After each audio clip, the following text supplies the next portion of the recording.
Aquarius, this is your horoscope for October 2016. Thank you for joining me. It's nice to be with you today. Now, on the 1st of October, the new moon happens in Libra in your 9th house of exploration, travel, and adventure. I've made a separate video on the new moon in Libra. Check that out if you want more details on it. But basically, it's when the moon is totally black. It appears to be totally black, and it's sitting right next to the sun, recharging its batteries and pulling energy in so that it can get ready for its next 30-day cycle. So in this case, it's pulling in Libra energy, and in your case, it's in the 9th house. And what it does is it builds bridges between you and other things in the world, other places, other cultures, other people, new courses at university. Other information becomes available and very, very accessible to you. So during the 1st of October here, take 5 or 10 minutes and ask yourself, what is it that I want to discover and explore, and what do I want to build a new connection with? It's a really good idea to just take the time to reflect on that during a new moon, because then you align yourself with its energy, you can work with it, and you'll really be pleasantly surprised at how much progress you make in this area of your life by the time October is over. By the way, I was speaking to one of my Aquarian friends a couple of hours ago actually, and she mentioned to me that the Mars in Capricorn shift has really had a significant impact on her. Mars is in Capricorn in your 12th house, and the 12th house represents spirituality, but it can often mean your own kind of spiritual state of being. And you do have Mars, the planet of desire and war, and kind of what it is you want, sitting in your 12th house. So you will go into this month feeling very strong and empowered. On the 2nd, the moon is still in Libra, but it moves forward to sit at the very top of your chart, and it begins to oppose Uranus, which is in Aries in your 3rd. So what you'll notice is there's a conflict between being really interested in lots of information and wanting to learn, while at the same time wanting to produce your own information and really being outspoken and giving your opinion. Try and find a balance, because you are very teachable at the moment, so don't just regurgitate things that you know already, and that Mars in your 12th is going to kind of give you the strength and the energy to just say, you know, go out there, say whatever it is you want. Don't waste this opportunity to also learn. On the 3rd and 4th of October, the moon goes into Scorpio, and it goes into your 10th house of career, and it sits on top of your Venus and your Black Moon Lilith, both of which are also in Scorpio in that 10th house. So you will start to understand what it is you love about your work. Something hidden will become apparent, and you'll have a greater emotional understanding of what it is you're doing and which parts of your work you enjoy. So if you're employed, this will be very strong. If you're someone who's retired, this applies to whatever it is you're working on. What parts of the work do you really enjoy? And even what parts of the work have you been in denial about? And when you get real about those things, and when you really look at them at face value for what they are, what is it that you love? This is really important, because by being clear on which parts of your job you enjoy, you can really focus more on those sides of things, and you can minimize the parts that you don't enjoy. So it's a process of awareness when it comes to your working life. On the 5th of October, the moon is now in Sagittarius, and it conjuncts Saturn in Sagittarius in your 11th. So there's a real sense of, I want to achieve, I want to expand, I want to grow, which kind of echoes the sentiment of all of that Libra energy in your 9th. You're really on a mission here to get bigger and to expand and to really bring more information in. So the 5th is a very good day to do that. On the 6th, Mars in Capricorn, the planet of desire, which I've already spoken about, that begins to conjunct Pluto, which is also in Capricorn, and it's in your 12th house, and they stay together until the 28th of October. So this is a long-term connection. It's a conjunction that's really going to influence you for the majority of the month, so this is important. As I've said, Mars is really about desire and what you want, and having this additional sense of strength, and I'm able to do stuff. Pluto is about change and transformation. It's about working to alter things. So the work that you undertake and the things that you feel passionate about here in October, when you put the legwork in and when you apply yourself to these things, not only can you be very productive and get a lot of stuff done, you can also really transform how you feel internally. And if you've, felt depressed at certain points during the year, or if things haven't gone your way lately, then this is a real opportunity to turn things around and to really prove to yourself once and for all that if I work on something, if I really put a lot of effort in, see, I can be successful. So that is with you all month, okay? And out of all of the signs of the zodiac this month, Aquarius, you're really being supported by this because it's in your 12th. That is a very kind of personal place for all of this to take place, and it really supports you in getting things done. On the 7th of October, we've got the moon now in Sagittarius, and it begins to trine Uranus in Aries. Okay.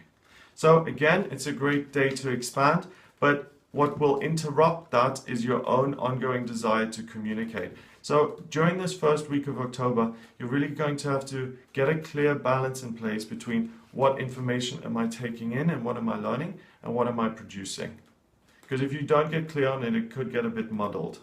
On the 8th, the moon is in Capricorn and it joins Mars and Pluto. So that energy will be most accessible to you on this day. If there's something that has been insurmountable, if you've got some sort of problem which you've just put away to be dealt with later, your accountant has written you and asked you to do something, maybe you need to apply for a new job, maybe you need to start looking at houses in a different location, any of that really big stuff, start tackling that today. You will have the presence of mind to actually start handling it. On the 9th, we've got the first quarter moon. The first quarter moon is when the moon is halfway on its journey to becoming a full moon, and there's a real sense of anticipation and the energy is building. So the 8th and 9th, nothing can overwhelm you. Take on the most difficult things in your life and overcome these problems. On the 10th, 11th, and 12th, the moon goes into your sign of Aquarius and it sits in your first house. So these are 3 days when you feel completely at ease within yourself and you feel at peace. At the same time, we've got a T-square happening, which motivates you even more. And it connects your south node and your north node and forms a triangle with your Saturn in your 11th. So these 3 days, you feel at ease, but you also feel at ease looking at where you've come from in your financial life, what you want to achieve in your working life, and how you can implement that in a really practical way. So you're going to be a master strategist here in October, Aquarius. You will really have an overview of what's going on. You'll be able to see the bigger picture, and you can kind of strategically place yourself in situations which are going to benefit you. On the 13th and the 14th, the moon is in Pisces in your second house, and it conjuncts Neptune, the south node, and Chiron, all of which are in Pisces too in that second house. So this is a day of feeling very much enlightened and insightful, and you feel massively knowledgeable when it comes to your finances and what you've done in the past that's not worked and what you've done in the past that has worked. So you feel contemplative, you're reflective, you're looking at your financial situation in terms of this was then, this is now, and what am I going to do? And again, the phrase that comes to mind, you're going to be able to focus on your strengths and what you enjoy and what you like, and you'll be able to weed out the things that you don't like, or you won't repeat the things that did not work. So really, you are this month kind of step back from your life, you have this bigger picture thing in mind, and you can really tweak things to your advantage. So make sure you change the things that want to be changed here. Your life has a much more solid and thought out kind of quality to it. So October can be a month when you really make changes that support you in future. On the 15th, the moon goes into Aries. That sits in your third house of communication. And on the 16th, the full moon happens. This is the hunter's moon, and it's also in Aries. So you're being showered, you're being energized with this kind of Aries energy. You will feel massively communicative on the 15th and 16th. If there is a presentation, or if there is something that you need to pitch or try and sell, or you need to be a leader and try and convince people of something, these are the 2 days to approach that. On the 17th, the moon goes into Taurus, and it forms a grand trine in Earth in your chart. the ability to transform, to almost see the future and to work your way towards it is something that you feel completely at ease with, and you may even get some sort of hint or tidbit or clue coming to you via a family member. On the 18th, the moon is still in Taurus here, and it forms a massive triangle with your midheaven in Libra and Pluto and Mars in the 12th. So the contacts that you've made earlier in the month, the sense of learning and expansion and growth, comes to your aid now in some way that allows you to transform your working situation and also your skill set, your knowledge. Okay, so there's a family connection again here. Someone in your family may know someone who could help you achieve something. Someone may know an expert who is just what you need to overcome a problem. The information comes together to really help you transform and jump over a hurdle on the 18th. So if you've been stuck with something, if something has been unresolved in your life for a while, revisit it on the 18th and speak to a family member about it. It's very likely you'll find your answer. On the 19th and 20th, the moon moves into Gemini in your 5th house of romance and relationship. And now these 2 days are the most positive when it comes to your romantic life. So if you do want to plan a romantic dinner, or if you're single and you want to go on dates and meet someone, these are the 2 days to look out for. On the 21st, Mars begins to square Uranus, and that is another really long-term aspect which lasts until the 4th of November. Mars has been sitting there in your 12th, empowering you all month. It connects with Uranus in your 3rd, this kind of reckless desire to speak and to just share and to just put things out there. These two come together and now really there's no stopping you, okay? So if you're a writer, if you're a public figure, if you're someone who has to speak and communicate, these 2 weeks now from the 21st of October until the 4th of November are exceptional, and you will come across very well. You will be articulate, but also the way you communicate will come across as very authoritative and like you're a leader and you're in charge. There'll be a power connected to it. On the 22nd, we've got another long-term aspect forming, and this one is Venus beginning to conjunct Saturn. So these two start to sit together in your 11th house. So there's a sense of, I love what I'm doing, I'm on the right track, and it's almost like I'm skidding, I'm sliding towards success. So it's almost like life is working with you, and you can, you know, like sometimes if you're driving in a car and you're driving and then suddenly you have a moment and you kind of see yourself outside of your body and looking down on yourself driving a car, you become very self-aware and very reflective. And that's what this Venus and Saturn does in your 11th. You know you're on the right track, and it gives you that otherworldly sense of, I'm observing myself succeeding in my life. So you're very abstract, you're very postmodern this month. You're kind of detached from your life, and the master strategist kind of moving the pawns around on the chessboard and really working things to your advantage without being caught up in things. So if someone accuses you this month of being distracted or disconnected or cold, take that on board. I don't think the cold so much, but the distracted and abstract definitely, because you do have a sense of, I'm looking at the bigger picture here. And if someone says, hey, I don't feel like you're interested in every detail of my life, and are you even paying attention, then do pay attention to that, because they're likely to have a point. On the 22nd as well, we've got the last quarter moon, so things are kind of winding down. It feels much more calm, much more peaceful, and the sun moves into Scorpio as well, so happy birthday to all the Scorpios out there. On the 23rd, we've got the moon beginning to trine Saturn and Venus in your 11th. This is a good day to involve other people in your project. If you're trying to get someone excited or on board, it's a good time to pitch your ideas again. But this is really much more about instilling a sense of fire and passion. And that extends into the 24th of October, when there's another real area of talent. We've got another grand trine here in fire. And this is when you feel most passionate about what you're working on, what your beliefs are. So if you're wanting to demonstrate, if you're someone who's interested in social justice, things. This is a really good day to get fired up and also to get other people fired up and on board. On the 25th and 26th, things really calm down now. The moon moves into Virgo. It sits on top of your north node in Virgo in your 8th house. So this is all about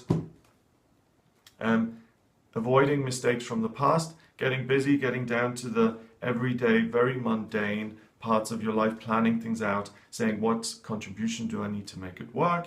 What are my colleagues expecting from me? Seeing yourself as part of a greater whole and working within that greater whole to really get things done. So 2 very, very productive days. And even the 27th here is productive. Moon is still in Virgo. It doesn't connect to anything else here in the chart. And it's by itself. So you may be the expert who other people come to with issues. So expect to answer other people's question on the 17th. You're going to be much more expert than other people. On the 28th and 29th, the moon goes into Libra and it begins to conjunct Jupiter in Libra in your 9th. And this is a throwback to the beginning of the month where you really had a sense of optimism and building bridges to new information coming in, making new connections, even visiting different places. So these 2 days, again, are very good to travel and to discover something new.